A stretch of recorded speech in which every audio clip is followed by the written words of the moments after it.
All right, everyone, welcome back to the Pittsburgh Sports Castle podcast. I'm Owen Krepps. Rachel Krieger is not here right now. She's currently on a call with the MLS's commissioner right now, so good luck to her for that. But don't worry, I'm not alone in this call right now. Today we welcome in a very special guest, a well-known and renowned sports writer in the Pittsburgh area. He's, the Penguins beat writer for The Athletic. He's been covering the team for well over a decade. If you're a Pens fan, you should know his name. Please welcome in Josh Yohe. Thanks for making me feel so old, Owen, but nonetheless, it is good to be here. Yeah, no problem. There's not much to cover in terms of the Steelers and the Pirates and the Riverhounds right now. And since you're a Penguins writer, we'll just skip right to the Penguins news. Obviously, huge news with the Ron Hextall and Brian Burke things. And despite that, not many games to cover with the Devils getting that outbreak. What was your initial reaction to the Hextall and Burke news, and what do you anticipate your relationship being with them? Because I know obviously you had a great relationship with GMJR, and how different will this be for you? Boy, I'm missing GMJR already. That guy made me a lot of money. I'm not going to lie. Oh man, he was great to deal with. But no, the Hextall news was not a surprise. We knew that. Yeah, from the very beginning, when this job opened up 2 weeks ago, his name was immediately on the short list. I think we all thought that in the media, and obviously the Penguins thought that as well. He's a guy who has a pedigree. He really did a good job in Philadelphia. There were some weird circumstances there regarding why he was fired. And the Flyers are a strange organization, and if you're not drinking the Flyer Kool-Aid, they don't always want you around. Even though Ron's a Flyers legend, I don't think he was drinking the Kool-Aid anymore.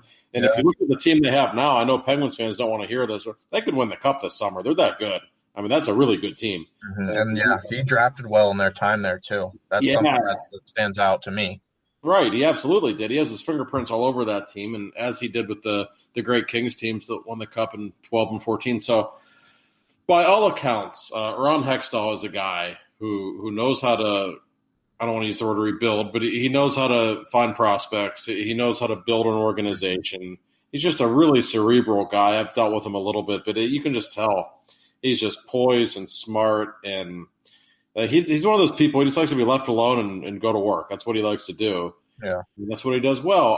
But it wasn't at all a shock. And I know he and Mario Lemieux have always had a really good relationship, so that always made sense. The Brian Burke news was the news that shocked the hockey world. That was startling news for a lot of reasons. For me, the biggest thing, it's not just that Burke is 65 and that he was doing TV. It's that when I think of Brian Burke and the kind of hockey he likes, the kind of teams he likes to build, I don't think of the Pittsburgh Penguins. Yep. And the Penguins are this, fast, skilled team who's, I hate to use this word, but let's be honest, it's a pretty soft roster. I mean, we've seen when they play the Capitals and teams like that, they get thrown around some. I mean, Jim Rutherford does not like to build big, nasty, tough teams, so he didn't. And so now you look at the Penguins roster, and you see it's one of the smallest teams in the league, and you bring in Brian Burke, who, kind of is a rock'em sock'em hockey kind of guy. Mm-hmm. So I don't know how that all works, and I don't know how much say he will have in what Ron Hextall does, but I assume he'll have some. I mean, he essentially is Hextall's boss, so I'm fascinated to see how it all works out. But the thing about Burke, too, I mean, Hextall is this quiet, reserved guy who isn't real comfortable dealing with the media, just wants to be left alone to do his thing. Brian Burke is a big personality, so he's going to give us entertainment. Whether or not he gives us winning hockey, we'll see. Yeah. But I do think we'll be entertained. Yeah, absolutely. That's really just the main chunk of the news overall. And Patrick Alvin still is an assistant general manager. Good for him. So let's just get into your career overall as a sports media professional, which is really what I want to focus on because, as an aspiring person in that career field, it's really interesting to me. Let's start from the beginning. When did you get that overall exposure to sports growing up? Did you play? What sport? I know you mentioned in Moretti's class that hockey's not your favorite sport. It's baseball. And what was your exposure? What were your teams growing up and things like that? Well, yeah, I'll make it as quick as I can, the rundown here.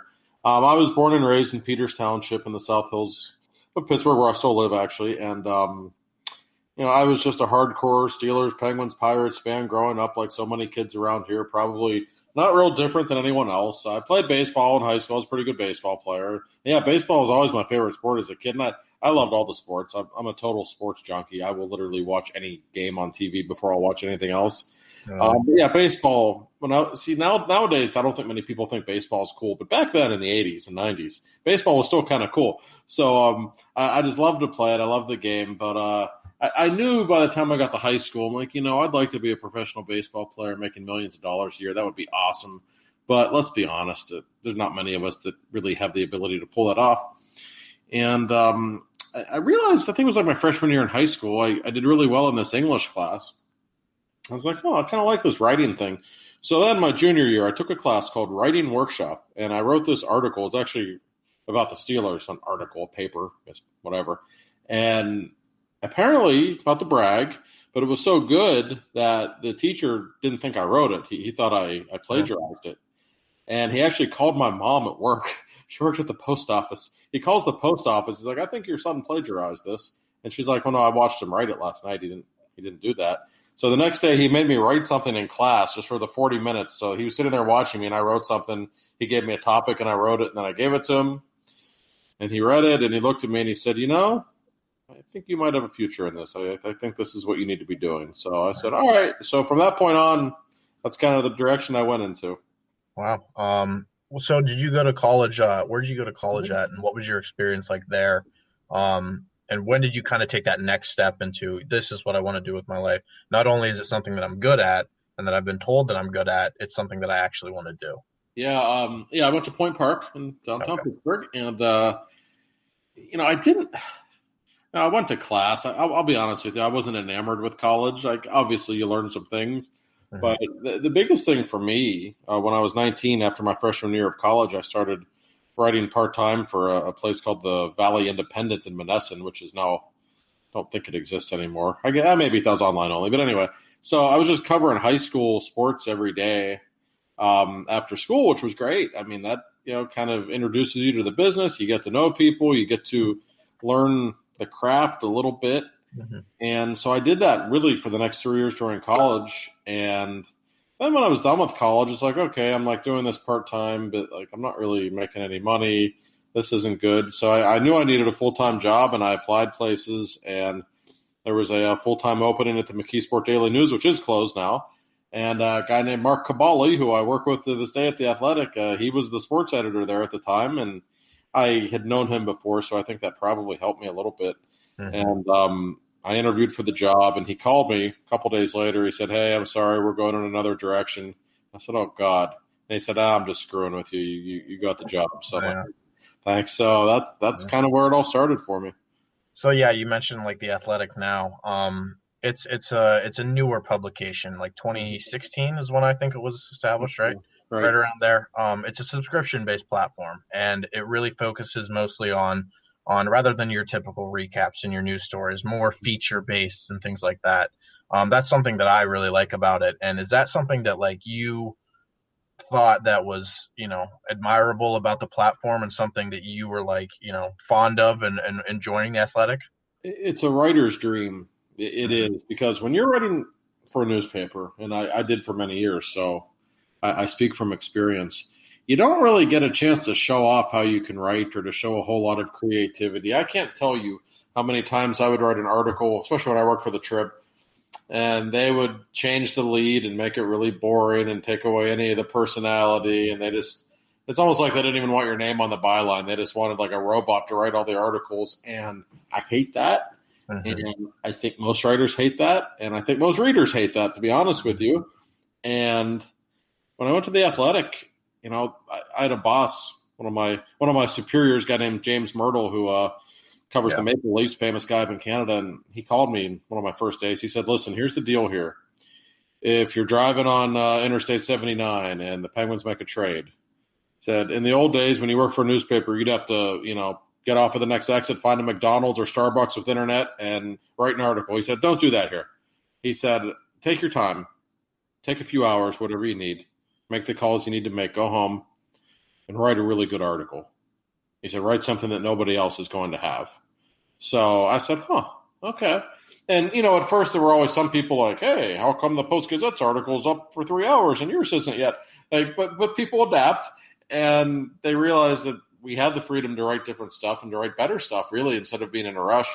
And I think people have really responded well to that. And, the thing is, we still break news. That's still – and I can tell you, we have a website where we can actually see how many subscriptions we sell with each article and how many people read each article, all the numbers, and I can still tell you that breaking news still sells better than anything. So that will always be, if you're a journalist, if you're involved in sports, if you can break news, that's always the foundation of what you want to do.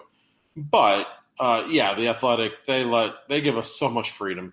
I've never once been told you have to write about this, or that article's too long, or you can't write about this subject. If you want to write about social subjects or controversial subjects, you have the freedom to do so.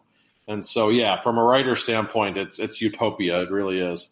Do you see that being the next generation of what sports media should be? Because, you still kind of have to obviously recap games, news and stuff like that. But as you mentioned, you don't have to do it immediately. It's not a first come, first serve. It's not a race, really. And as someone that's, had already in his young career been able to just have to, be on that grind for recapping, doing news, stuff like that. Do you see this changing in the future with more personal stories, more freedom in newsrooms? I do. It's funny. You mentioned game coverage. Yeah, when I got into the business, like around the turn of the century, that was still a big thing. You had to, if you were covering a hockey game, Sidney Crosby scored 3:46 of the first period on a cross-ice feed from Brian Russ. Then you learn that most people are watching the game or listening anyway. They don't really want to read that. They want something else. But it's funny, but I still love writing about the game. So I kind of had to figure out, what do I want to do here? So basically, I just write an opinion piece after games, kind of who I thought played well and who I didn't think played well, and isolate on certain things to talk about, just talking points from a game.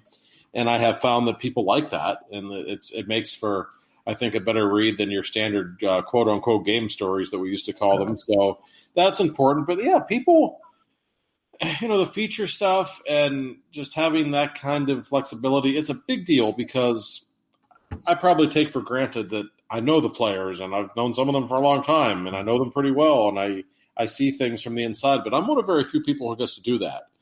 And especially with the Penguins, because they're so popular, and I think people just like the players for the most part so much. Readers want you to take them inside of the locker room and want you to help them get to know these people. That's as important to them as anything that happens on the ice, I find. So you have to find that balance where you're still being, the reporter and breaking news and giving them information, but also to write in more of a human way. I always say I try to be the bridge. I try to take people into that locker room who aren't going to ever be there. I think that's an important part of my job, and I try to do it as well as I can.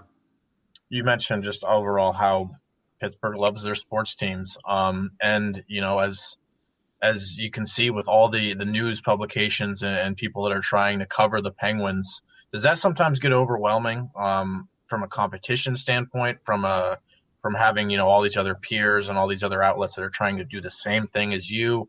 How do you connect with, colleagues, or are they rivals? Are they colleagues? How is that dynamic in the sports media career? Well, first of all, Pittsburgh is not a big city compared to places, like New York or Boston or Philadelphia, whatever. But the amount of sports media we have here is off the charts. Yeah. In Penguins home games, now this is non-COVID times, but hopefully by next season, your typical Penguin home game, there's 50 or 60 media members in the locker room after games, and there's 4 or 5 outlets that always travel to games. Yeah. It's not like that in other cities. It's really not. So there is a constant competition that takes place, and we are rivals. I can tell you, really 4 of the 5 outlets that travel are subscription-based now. Even the Post-Gazette is. I think that's the only one that isn't. Myself and DK and Pittsburgh Now, those are all subscription-based outlets that travel. So, there is a competition there. But at the same time, you see those people more than you see your families. You're sitting beside them in the press box everywhere from Miami to Los Angeles to Vancouver to Winnipeg. So for the most part, we're friends. It's kind of a weird thing. I mean, we're not all friends. There's a couple people I don't really like, which I won't name names, but you have to coexist anyway, which I think we do a good job of. It's really weird in Philly, by the way. All the Flyers writers are like best friends. Really? Literally all go on vacation together at the end of June every year. Brotherly love. And free agency day is July 1st. And they literally just all sit together on the beach and like interview the general manager like from one like speakerphone and just write the same articles. It's very bizarre. But in Philly they do things a little different. Yeah, I can tell. Bias. What is your opinion on it from a sports media perspective? Do you think it's starting to become more acceptable as the years go along? Because like there's people like for instance, I'm a huge fan of Steve Dangle, the Leafs, the guy that screams in the Leafs fans reaction for Sportsnet. He's obviously a huge Leafs fan, and he obviously has that bias. Yeah, but he's still able to cover the team in a somewhat non-biased way. What is your opinion overall on bias in sports media? I like him too. And no, I mean, I don't think anybody is completely objective. Excuse me, no matter what you might hear. And it's like that on all forms of media. I mean, I can turn on the TV and I can watch Fox News and I know they probably like Trump. And I can watch MSNBC and know they probably hate Trump. Right? I mean, there's no objectivity there on TV, media, and politics. It's like that in sports to some extent. Like, I grew up in Pittsburgh, a Penguins fan. Of course I like when they do well. Now, there might be different reasons now. Like, yeah, if they make it in the playoffs a long way, that's good for my business. So it might be more of a selfish thing. Or, like, there was one year, like, everyone was mad when they lost to the Flyers in the first round in 2012. Like, my wife at the time was pregnant, and I had a lot of things going on that summer, so it was actually good for me. I was like, oh, this is great. My season's done. So you become a little more selfish, I think. Or do you cheer for a certain player just because you like him on a personal level? Of course. Like, yeah, I was happy when Ian Cole got that big contract because I like him. I was happy when Matt Cullen came back with the Penguins because I like him. So is that bias? Yeah, I guess in a way it's bias, but I still think there's a way you can go about the job and state the facts and state your opinion, and just to be honest with fans.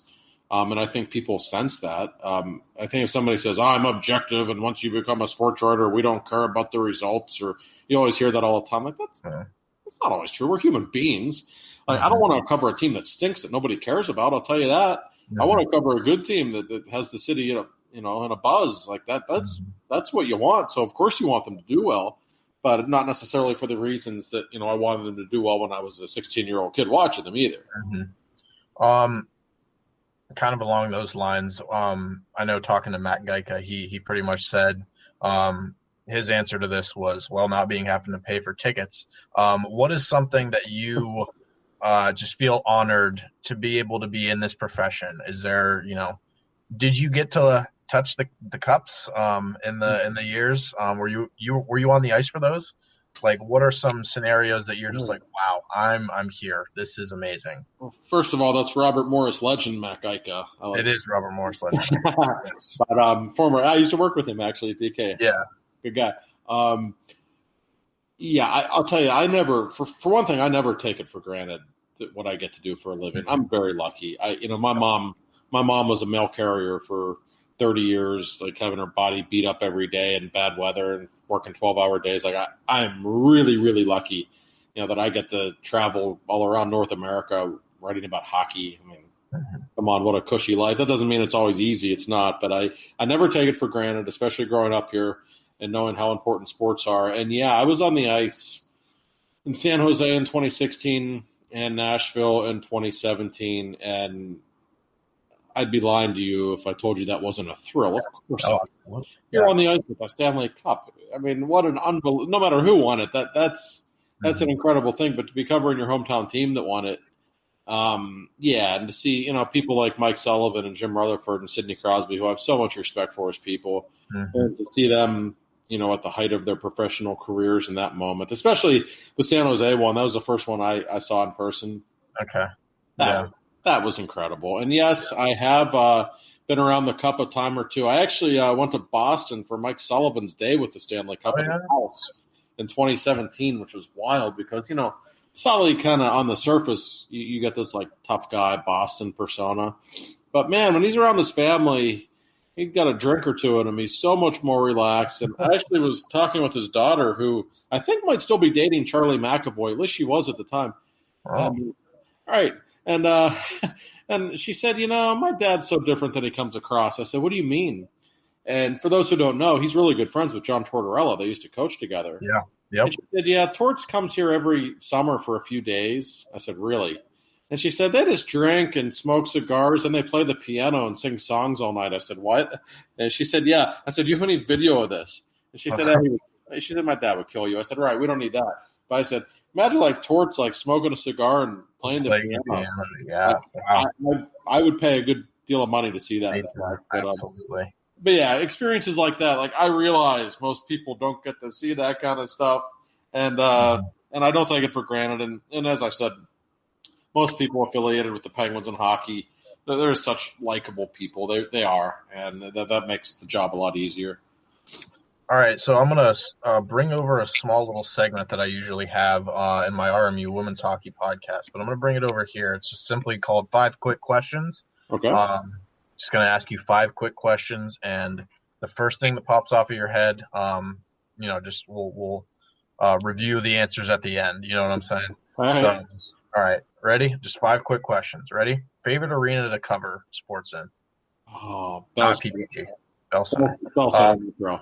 Which person, not necessarily a player, gives you the funniest answers? Ooh. Ben Lovejoy. Okay. 2016 or 2017, which was more crazy to cover? 16 team was better, but 17 was way more crazy to cover. Okay. Which Penguins jerseys are your favorites? The Snoop Dogg diagonal. Okay. The black 92-93 sweater, yes. Party hard or jump around for the goal song? Neither, but party hard if I had to pick. Jump around doesn't do it for me. All right. Yeah, I agree with that. I think that's 5. Yep. Again, I know you got to get going here soon, but I'll just ask you the generic question as an aspiring sports media professional. Any advice? I'm a junior right now. This obviously isn't just for me, as this is a podcast for everyone, but any advice to people that are looking to pursue a career in sports media? Sure. There's a couple things I always tell people. First and foremost, number one, this is the most important thing, and I mean this. Be careful what you say on social media. Facebook, Twitter, TikTok, Instagram, whatever. I have been in so many offices with so many bosses who are looking through resumes. I swear to God, I've had bosses look at me and say, hey, do a search on this guy or do a search on this woman and see if you find anything on Facebook, if he's inappropriate language or whatever. It's a real thing. You do it one time, it can screw your career. It really can. So be careful. I have a little rule of thumb when I'm on Twitter. If I have to think about if I should hit send or not, I delete it. And I do it probably once a week. So it's just not worth it. Like, oh, this is funny. This will probably get a cheap laugh. It's just not worth it. So be so careful on social media. Another thing, if you want to be a writer, that's great. If you want to be a TV personality, great. Radio, photographer, whatever. Learn how to do everything if you can. You make yourself so much more valuable in this business if you're versatile. I'm a writer. That's what I'm trained to do. But I'm on TV all the time on KDK on the Sunday night show. I do 3 or 4 radio hits every week. And I wasn't really trained to do those things. I got lucky. I kind of, I think wasn't totally incompetent in those areas, so I could kind of pull it off until I learned to get better at it. But if you have that chance when you're in college, especially to, I don't need that, that TV class. Maybe I should do it. Do it. It's only going to make you more valuable to employers. And the final bit of advice, this is good advice for life in general, I guess, but also in our line of work, just be honest with people. Don't burn people. Don't lie to people. You might think, oh, I can lie and get away with this and I'll get a good little juicy story here. And maybe you will, but eventually that's going to catch up to you and you're going to develop a bad reputation. and it's going to hurt your career. So I have found if you're looking to interview someone, if you're looking to get information out of them, don't manipulate them. Just call them up and say, hey, working on this story. Here's what I heard. Can you help me? Instead of, hey, how's your day going? And then trying to, weasel your way to get it. Just don't do it that way. If you're honest with people and upfront, and just, I guess, direct is probably the best word. If you are direct with people, more times than not, in my experience, you're going to get what you want, and you're at least going to be on the right path to getting what you want in this line of work. And the last thing, if you're young, you're in your 20s, whatever, entry-level job, trying to get that first job, be prepared to work your butt off. I mean, I know that's a cliche, but in your 20s in this business, you're not going to make a ton of money in all likelihood. You're going to work long hours. You're going to hate some of your bosses. You're probably going to question at some point if this is the right thing. I have been there. We've all been there. But so just be mentally prepared to, hey, I might not have all my Saturday nights free, or hey, Friday nights are high school football, so I just met this girl. She wants to go out to dinner, but I can't on Friday night. So maybe she doesn't mind going out on Sundays or something, the stuff like that you have to think about because our schedules are so unorthodox. Yeah. And so demanding, really, when you get into the business at first. It's just the way it is. So be honest, work hard, things of that nature. And I know it sounds very generic, but it really does go a long way. Well, thank you again for the not only advice, but being able to join us today. I'll hopefully see you in a press scrum in a couple of years now. Listeners, if you have any ideas for the podcast, prompts, topics, feel free to reach out to any of our members for Pittsburgh Sports Castle on Twitter. I know Josh, you're what? Josh Yohe _ Pittsburgh, something PGH, like that. It's _ PGH, I think. That sounds I'm sure most people follow you already here. Rachel's Rachel Krieger, and I'm at Krepps 85. Thank you all for listening. We'll catch you guys next week.